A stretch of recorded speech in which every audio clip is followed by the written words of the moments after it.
general de control.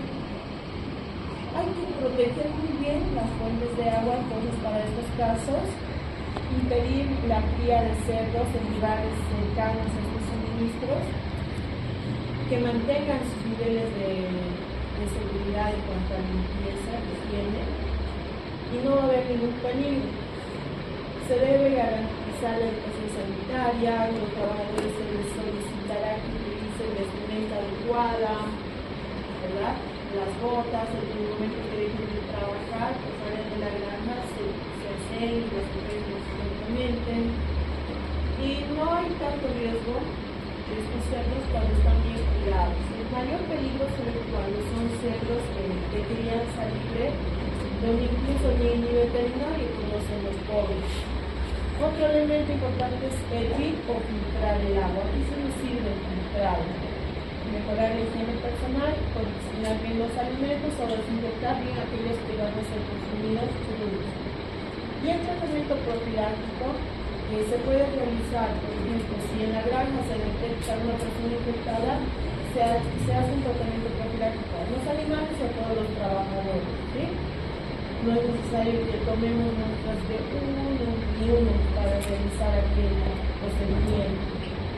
Muy bien. Y controlar los vectores también es importante porque puede ser la parte fundamental para la diseminación, incluso a personas que vivan en lugares aledaños. ¿Alguna pregunta aquí?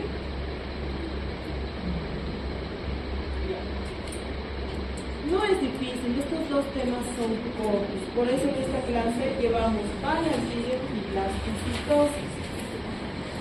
Muy bien, la blastocitosis también es un parásito, un producto es microescópico, por lo tanto, y va a terminar afectando las vías digestivas. Por lo tanto, nos da cuadros diarreicos.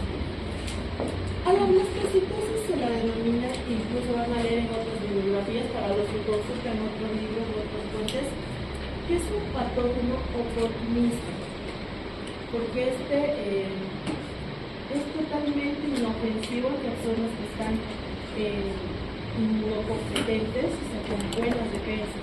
Aquí se va a complicar a aquella persona que esté muy inmunodeprimida. Estamos hablando de personas que tienen graves patologías, no solamente los inmunodeprimidos. Si tomamos, por ejemplo, personas que ya tienen SIDA, es muy susceptible a causarles muerte incluso, ¿sí? En cambio, una persona que tenga VIH, que puede estar con ese tratamiento, no suele ser tan agresivo. Entonces, es oportunista, va a buscar personas que estén muy debilitadas. La blastocitis o blastocitosis, como también se la denomina, es causada por el protozo Blastocystis hominis. No se olviden el nombre científico. Blastocystis hominis. Este parásito tiene alta prevalencia en el mundo.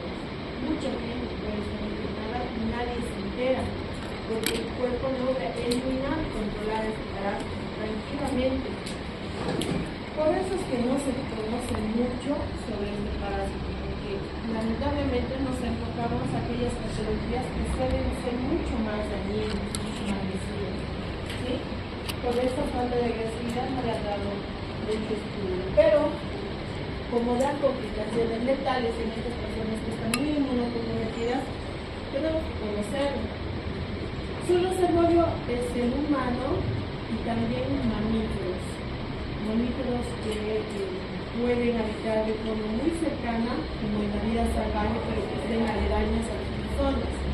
Hablamos de primates, como monos, simios, cerdos, conejos, caballos, dentro de las variedades perfectas. Si nosotros analizamos estos animales, ¿dónde suelen habitar? ¿Qué tipo de climas?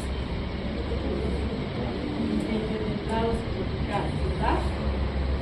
¿Y habitan aquí en la ciudad, por ejemplo? No, entonces son de lugares más aledaños como granjas o en el campo, donde viven ellos. Y vemos que hay animales salvajes y de granja, por lo tanto son susceptibles a contagiarse.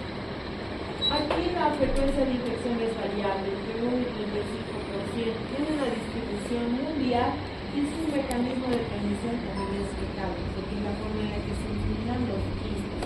Hábitat: intestino grueso. La ascocistis hominis ha recibido diferentes denominaciones debido a que en ciertas épocas, cuando se estudiaba, le han dado algunos nombres de acuerdo a ciertas patologías. Por ejemplo, en 1911 la denominaron blastocystis etiolocola por la patología intestinal.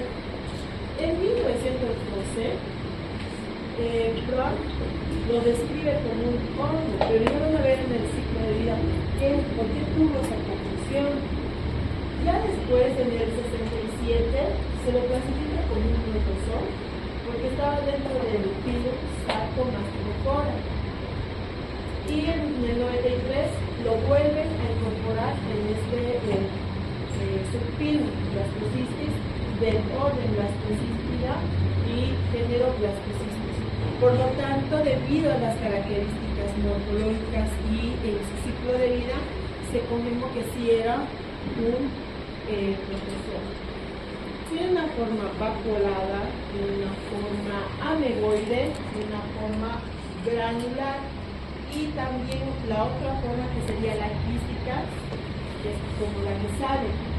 Entonces, estos cambios morfológicos que tiene ha causado confusión cuando las han estudiado. Por ejemplo, la forma vacuolada tiene la característica de ser un elemento diferencial con un aspecto como si tuviera una doble membrana, pero son solamente algunos órganos que se adhieren a la membrana, y tiene un núcleo excéntrico, ¿sí? Entonces, con estas características, lo vemos al parásito y parece un anillo. La forma ameboide, como su nombre dice, no tiene una forma en específico, pero tiene un endoplasma y va a mantener la característica del núcleo excéntrico por algunos componentes internos. La forma granular es parecida a la vacuolada, solamente que su núcleo excéntrico siempre va a empezar a adquirir unos elementos internos que le van a dar un aspecto como de empedrado, por eso se ve así granular, ¿sí? Esa forma granular nos indica la cantidad elevada de mitocondrias y se suele desarrollar cuando va a formar el quiste. Y el quiste es como si a la forma granular lo hubieran introducido, por lo tanto se ve como una doble membrana, su núcleo excéntrico y su componente interno. Reduce de tamaño, esa es la diferencia también. Ahora, ya lo vamos a ir viendo. La vacuolada mide de 8 a 10 unidades de micra. La ameboide tiene un tamaño un poco más grande, pero va a diferir en la forma del tamaño, ¿sí? Es igual que las amebas, en un pseudo para arrastrarse. La forma granular es el aspecto que va a adquirir antes de visitarse. Aquí estamos viendo el ciclo de vida. Entonces, tenemos que tener un huésped, indiferente de ser humano o animal, que esté infectado, el cual va a liberar en sus heces, puede terminar liberando en sus otras formas, pero la resistente e infectante va a ser la forma quística, ¿sí? Esta quística puede infectar a otros animales, se puede infectar a un ser humano a través de la contaminación de los alimentos, de las heces que contaminan alimentos o aguas, se puede incluir. Es el mismo ciclo de ingreso. Ahora, dentro del huésped, una vez que se desinfecta, va a dar lugar a la liberación del parásito en diferentes formas. Estamos viendo la forma ameboide, que es un núcleo excéntrico. Estamos viendo la forma vacuolar, que es más redondeada, también con su núcleo excéntrico, como les dije, con un aspecto de anillo. Y la forma granular, que es cuando aumentan las mitocondrias en el interior, se le da este aspecto como integrado. Entonces, esta forma es la que se va a ejecutar para poder resistir en el medio ambiente. El organismo interior tiene un proceso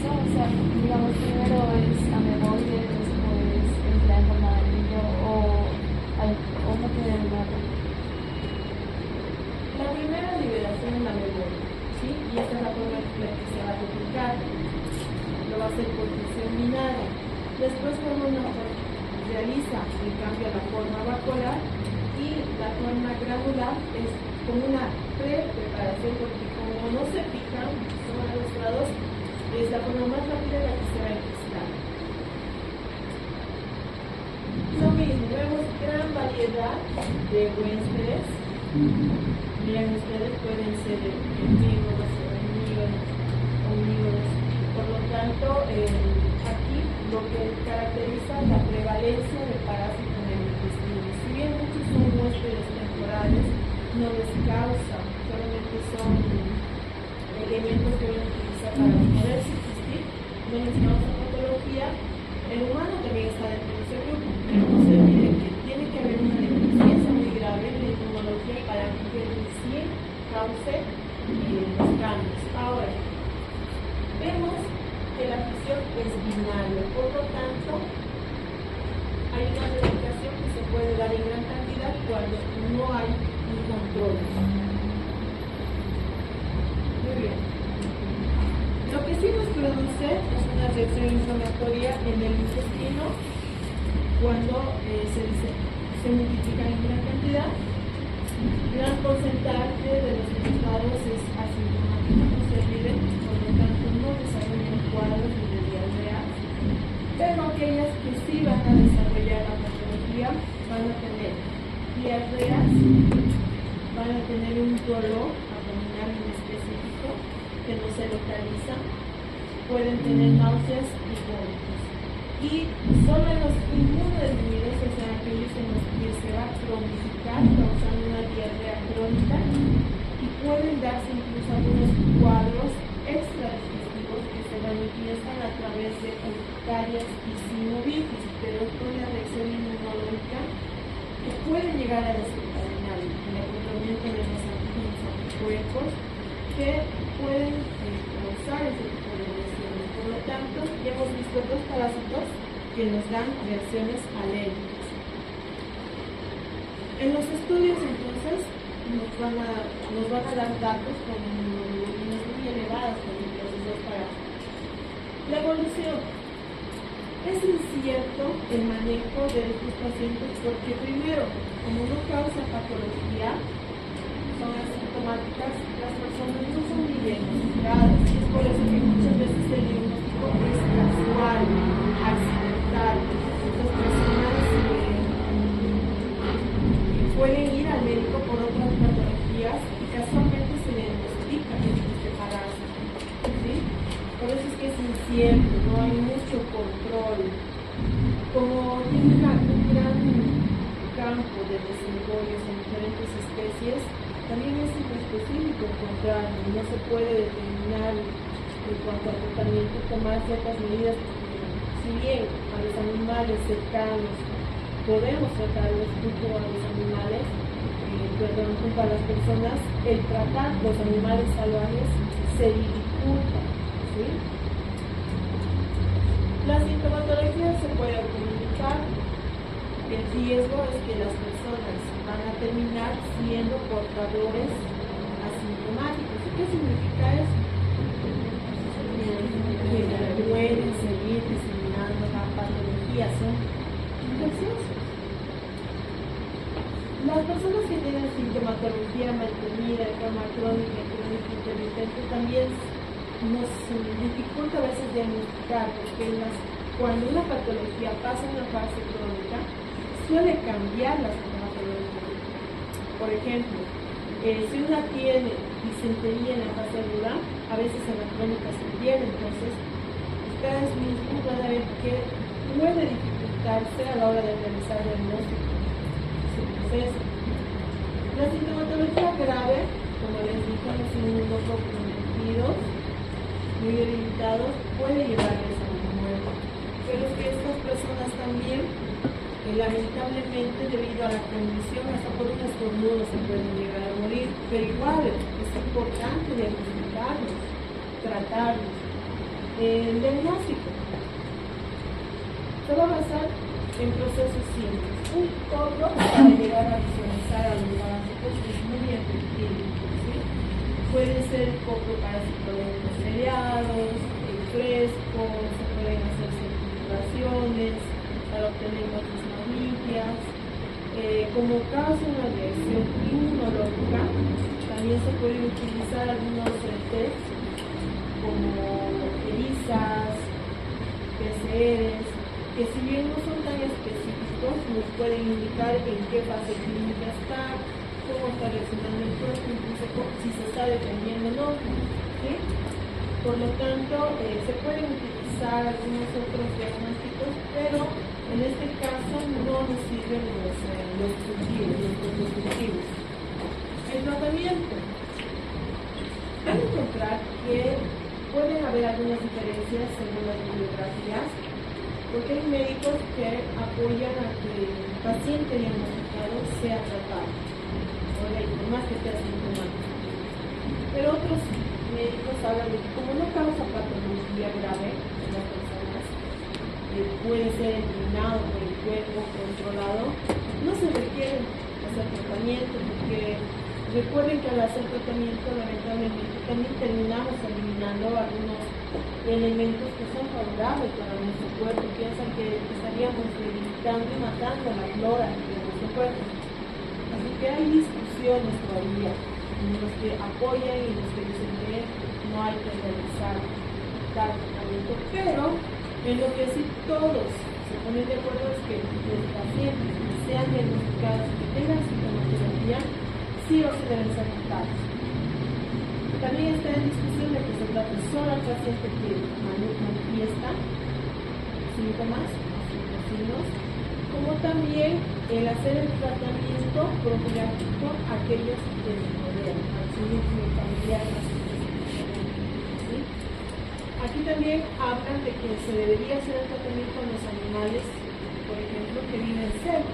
Estamos hablando de aquellos que son de granja o las mascotas, o que compartimos separadas.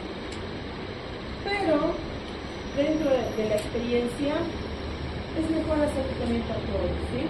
Nos evitamos complicaciones porque no sabemos en qué momento una persona pueda bajar sus defensas y pueda hacer una situación en la que el parásito se aproveche para multiplicar.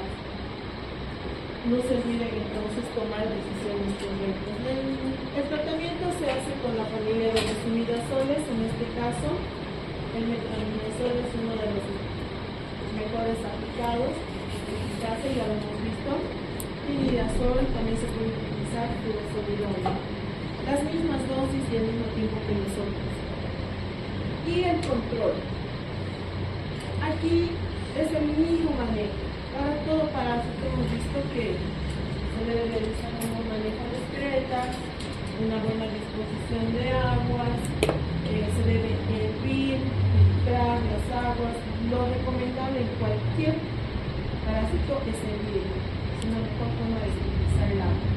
¿Sí? Los alimentos también tienen que estar bien desinfectados, lavados o cocidos, y aquí se debe evaluar los factores de riesgo en cuanto a la manipulación, manejo de alimentos, y lo mismo los vectores mecánicos, porque lamentablemente, por más que uno se lave bien las manos, si en el área no hay una buena eliminación de vectores, entonces se puede seguir siendo la fuente de infección. ¿Sí?